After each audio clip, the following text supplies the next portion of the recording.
But because I never knew her much, but I still cared about her. And I kept asking, where'd Kelly go? Well, here she is in that picture. So that was very cool. And pretty much everybody here, you know, it's really, really, really wonderful blessing to know that when I get down and out, when I pray to Jesus, I swear to God, I am so impatient. But guess what? It happens. Doesn't matter. I'm out of a job, I'm out of this, I'm out of that, I don't have the money, I'm going to give everything up. I'm just saying, hell with it. Well, guess what? Not too long after, because I prayed to him for the help that for his will to be mine, my will be his. It instantly gratifies me through getting me a job, through finding me money, not have to give up my car, not have to give up this life that I love so much. I've been coming to this church for a long time. He's my sponsor, and it's just a blessing to know that it is Jesus. And I know it's Jesus. I just need to learn. And by doing that, I have to read the Bible. I've read it. I go to a lot of Bible studies. I'm telling you, if I'm to speak out, sometimes I'm a little bit heavy on my words. But you know what? I hope that God tames me with that, but I'm pretty sure because I've been so boisterous, it's a lesson to be learned somewhere, probably by the person I spoke to. This guy here, you know, but maybe he knows something. And I believe all that knowledge that's been coming to me through the love and care of Jesus Christ it's tamed me a lot. And right now I got people living in my house, and I get but I let it go, you know. I say, hey, you do what you do in the house, you know, but I don't care, you know. It's just not none of my business. I try not to judge, but I'm a judger.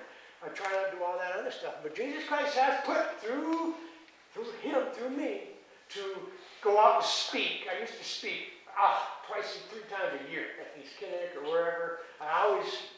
And I believe my experience, my strength, and my hope comes through Jesus Christ, and hopefully whoever listens to me speak can get something out of it. And through the loving grace of Jesus Christ, my attitude had to change to gratitude. And I'm grateful for everything I got. And as I know one thing, without Jesus Christ, I am not standing here, probably not even living, in period. And that's the way it is.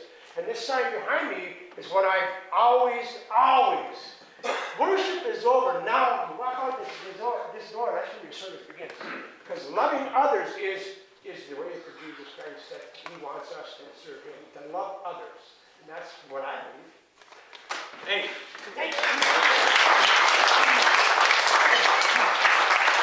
Uncle Glenn. Oh, me? Yeah. Me? Uncle Glenn. Pretty tough to follow those two. Yeah. I grew up in the church. I knew what religion was. I knew what I was supposed to believe. And it was John 3:16 preached, you know. But I had a mother that was a real finger shaker, you know. Look at those people. They shouldn't be doing this. And I used to, when I grew up, I got to label her as a hypocrite. And that really changed. Yeah, I knew there was a God, and I knew about salvation, but I did not want to be labeled as a hypocrite. So I would not ever wear, you know, something that labeled me as a Christian. Never have a bumper sticker, never be identified as a Christian because of that fear of being labeled as a hypocrite. And that went on a long time, and that really changed through all these trials and tribulations we've all gone through. That changed me and opened a door. And when I came here, you know, it made me understand what it is to become willing, you know, get to that willingness to be willing to do God's will. And for a while I thought I knew what God's will was, and that was a total mistake, because that was my will, not God's will. But I turned that over, and I'm willing. Like Richard says, that sign's perfect, and now service begins. And what do I got to do? I don't know, but I got to be willing. Is it go visit somebody that's down and out? Is it, you know, let's go help somebody with something, a project needs to be done, whatever. And I've seen all of you do that here. It's a wonderful thing. The miracles that bring me to church are you people in these pews. And that's what really shares and keeps me going week by week. And that's a wonderful thing. And the other thing that, we talk 3:16 a lot. Well, in Romans, and it's 10:9, that if you confess with your mouth Jesus is Lord and believe in your heart that God raised him from the dead, you will be saved. So there's another guarantee, just like Frank said earlier, the Bible. Run it by the Bible and see what it says. And that's another promise we've got. And I can't find any better grace or serenity than when I go through those steps and share that message with other people. It is a wonderful thing. And there again, I got to be willing. I know for a while I was in myself and I thought I had to tell people about it. You know what? And the people I tell usually ran the other way. It was the people that asked. When people ask, they're ready to listen. And that's what I found the real secret for me was. God's will. God will take care of it. I just got to be willing. So with that, thank you.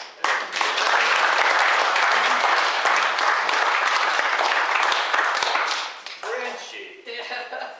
I changed my mind. Way too late for that. Okay, these people have been at it a lot longer than me, so I wrote mine down. Oh wait, there's only one page. Where's the other 6? Okay, I really had to give serious thought to this because it is one of our main duties as believers in Jesus Christ. Initially, I tried to share by being a teacher, and not having the skills Pastor Frank has, of course, failed miserably. So I just share stories of people like Pat, whose strong faith helped her through her bout with cancer with such grace, or the incredible and inspirational journey of Pastor Frank and Lois, or the loving care extended to so many in need by Kelly and Joe. So, although I am frustrated, I'm not more clear on what I can do.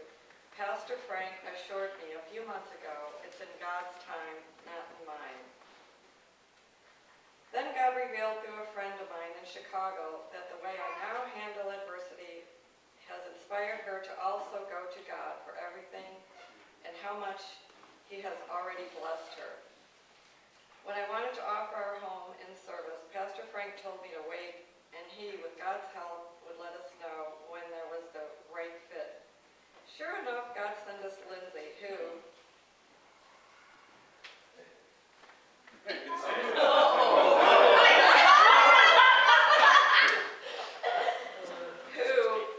turned out to be not a person who would smother us in our sleep or thankfully won't eat our dogs, but is a woman of strong faith already and totally delightful. So I will just continue on this path until God shows me what to do next.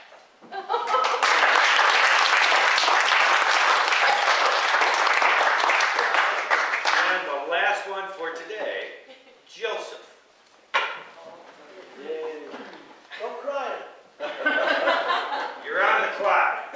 I'm Joel, I'm an alcoholic, Okay. and a Christ follower. It was a little over 6 years ago when I didn't have anything left in me. I didn't care how my misery ended, whether I died or got better. It didn't matter at all to me. I just wanted it to end. And I'll never forget my mom coming over to my house and saying, Joe, you need God in your life. And I said, I don't know what that means.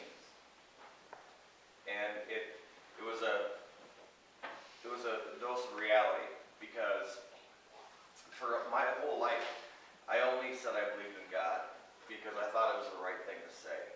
I didn't know what it meant. I didn't know what came along with it. I didn't know how to do that, you know.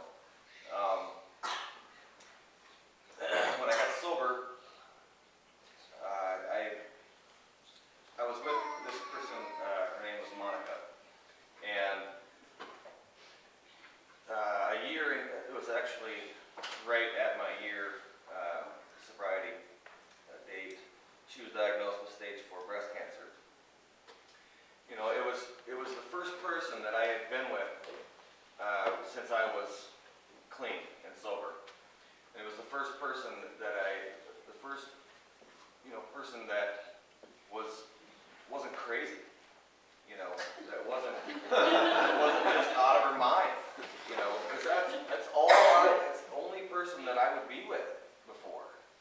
But when I was using was just these people that were just as crazy as me, and it felt so good. And then she was diagnosed, and I couldn't believe it. I took care of her for 2 years while she was dying. And normally, when I was using, I would have ran from that.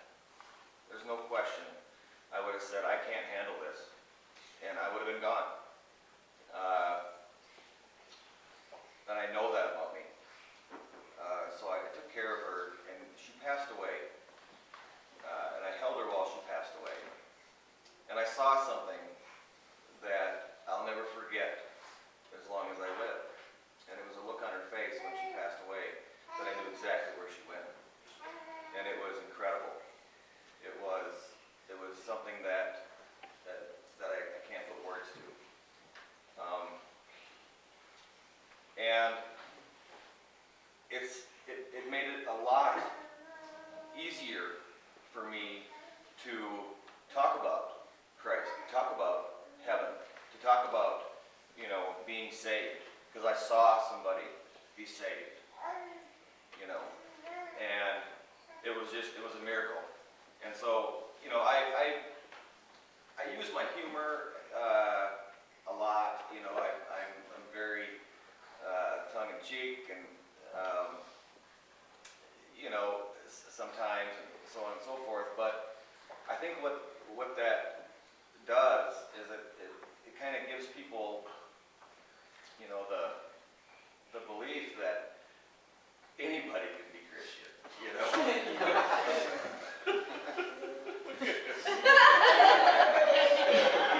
So I talk about it all the time. I talk about it at school. Kelly came into my life, and it's just my life could not be better. It just could not be better. And I'm going to school right now. We have people staying at our house on and off, and it tests my patience and it tests my tolerance.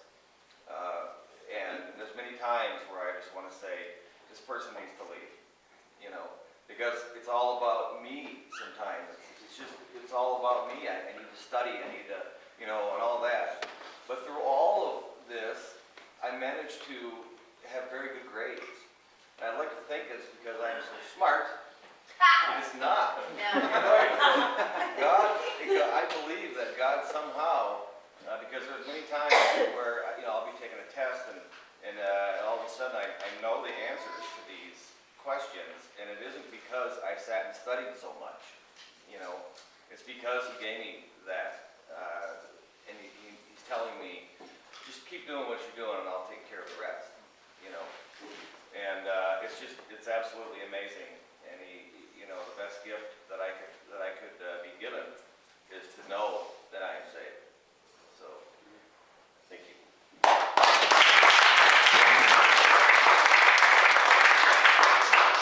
I thank all of you for sharing today. And I think from what they shared, what little bit, and they just shared a little bit of what they all do. Do you see how different and diverse they all are and everything? And they don't do it all the same way. And I thank you for your honesty, because it's not the easiest thing to do to serve people, because sometimes you do worry that they're going to smother you during the middle of the night. But you don't know, and you get angry, and you get all kinds of other things. Jesus is still going to use you. He wants to use you. That's why you're part of this place, this crazy place called SOS. And it really is true. That's one of the reasons you're here, is to do that, to do the mission that He's got set out, and that is to proclaim His gospel